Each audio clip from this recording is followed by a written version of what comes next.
Sa iba pang balita, magpapatupad ng random drug test para sa lahat ng mga barangay captain sa lungsod ng Naga. Ito'y kaugnay ng balitang may dalawa umanong kapitan ang gumagamit ng iligal na droga sa nasabing lungsod. Ang buong ulat mula sa aming kasamang si Grace Refama Simando ng Radyo ng Bayan Naga. Random drug test ang nakatangdang isagawa ng liderato ng Association of Barangay Council ng Naga City sa lahat ng mga barangay chairman ng lungsod. Ito'y bunsod ng mga ulat na may dalawang kapitan dito sa Naga ang gumagamit ng iligal na droga.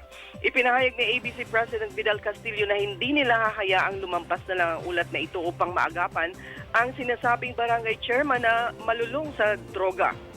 Ayon kay Del Castillo, ngayong buwan ng Oktubre ay i-reactivate nila ang City Drug Council na bahagyang naging matamlay sa hinang pagbabago ng liderato ng ABC.